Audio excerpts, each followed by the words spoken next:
9 rings were gifted to the race of men, who above all else desire power. The LEGO video game series has yet to overstay its welcome, despite 8 consecutive years worth of brick-building titles. One reason for its success is its take on popular licenses, from Star Wars and Batman to Harry Potter and Indiana Jones. But the true secret is how well the developer tailors each experience to fit the property. The Lord of the Rings ranks as one of the developer's best LEGO games yet, following each beat of Peter Jackson's epic movie trilogy in a surprisingly faithful fashion, while offering plenty of things to see and do for those who like to explore.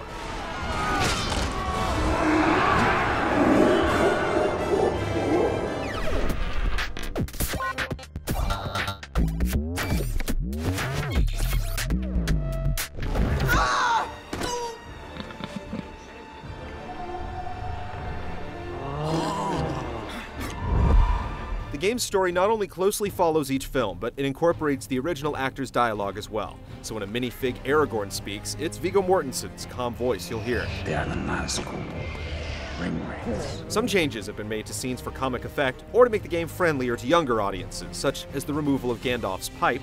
Steam instead wafts from a mug of hot tea or cocoa, but the story sequences attempt to follow the same scenes from the films, albeit with a humorous twist or two, and numerous sight gags keep things light, even during serious moments.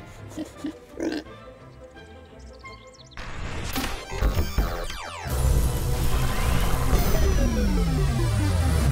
have my sword. And you have my bow. And my axe. The main campaign spans 18 levels and follows Frodo's journey from the pastoral shrine to the dark recesses of Mordor. As with previous LEGO games, the goal in each level is to get from point A to point B, but most paths or entrances are blocked, requiring you to solve a basic puzzle or two in order to open doors, create bridges over gaps, or reveal platforms. You'll look forward to each new level simply to see how the developers interpreted some of the more memorable sequences from the film trilogy. In addition to puzzle solving, you'll also battle orcs and goblins at different points in the journey, as well as engage Saruman and Orthanc, the Nazgul on Weathertop, the Balrog in the Mines of Moria, and more in simple yet satisfying encounters. The main levels are linearly constructed and rigid in terms of where you can and cannot go. The camera can be an obstacle at times, yet the developers have also added free-roaming outdoor areas, as well as towns to visit, bringing the world of Middle-earth to life. So when you're done visiting Hobbiton, Bree, Rivendell, and other villages, you'll actually have to travel toward your destination instead of skipping to the next level. While these open-world areas aren't massive in scale or scope, they are packed with collectibles and secrets, many of which require unlocking specific characters or equipment to access. And this is where the game shines more brightly than a file of Galadriel. Those who love to hunt for secrets will be pleased to learn that quests and craftable items have been added to encourage adventuring in the areas surrounding each main village. The quests aren't much more involved than retrieving a specific object from a certain locale, but once you complete a task, you'll receive red brick rewards that can further enhance the game.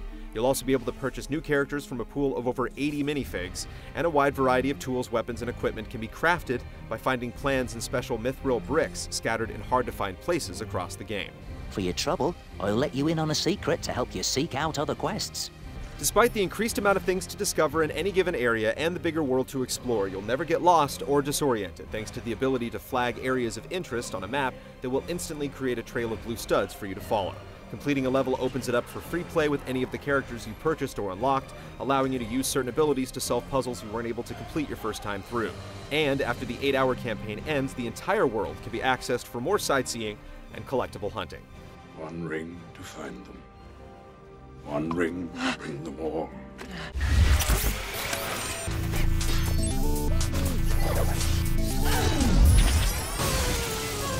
I gave you the chance of aiding me willingly, but you have elected the way of pain!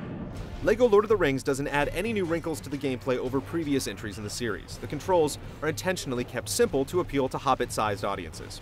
You'll only use one button for attacks, for instance, and a button to jump or perform a combat role.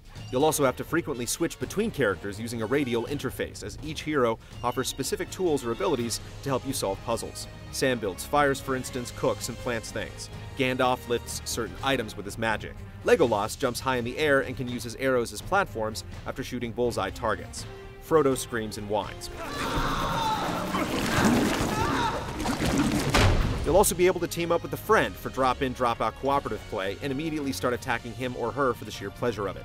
The co-op mechanics work particularly well during the boss fights. One can focus on hacking the tentacle bricks of the Watcher, while the other, as Legolas, can shoot an arrow in its eye. Sam can jump on a cave troll's head to stun it by banging it on its noggin with a frying pan, allowing a second player to attack it on the ground. You'll also have to help smaller characters at times by picking them up and carrying them. Gimli tossing is another important play mechanic that allows you to smash certain tiles that the stout dwarf can't reach. LEGO Lord of the Rings isn't a challenging game by any means, as you'd expect when combat involves tapping a single button. It is still entertaining, however, thanks to the variety of fluid animations and character-specific attack styles. Legolas, for example, will plunge his twin daggers into enemies and quickly whip out his bow to fire plastic arrows.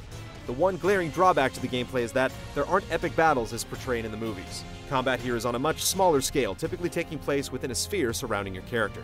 Those expecting massive battles in wide-open areas will be disappointed, though probably not surprised. Players are also still forced to smash and bath everything in their path to collect scattered LEGO studs, which grows tiresome after a while. It is necessary, however, if you want to accumulate enough currency to unlock characters and earn level bonuses. They have a cave troll.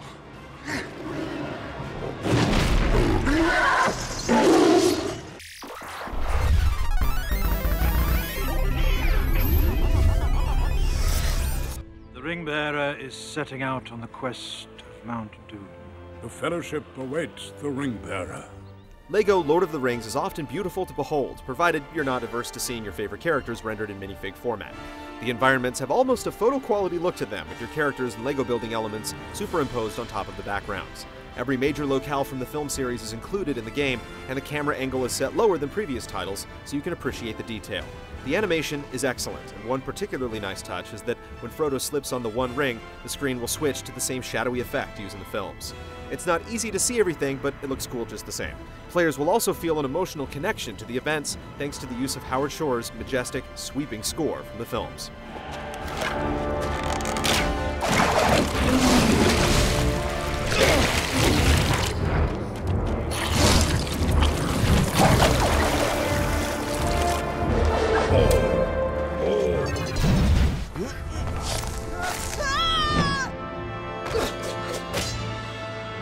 LEGO Lord of the Rings is the best yet in the series, but with a modest playtime and simple gameplay, it's hard to recommend as a purchase for adults. The formula is simply starting to wear a bit thin.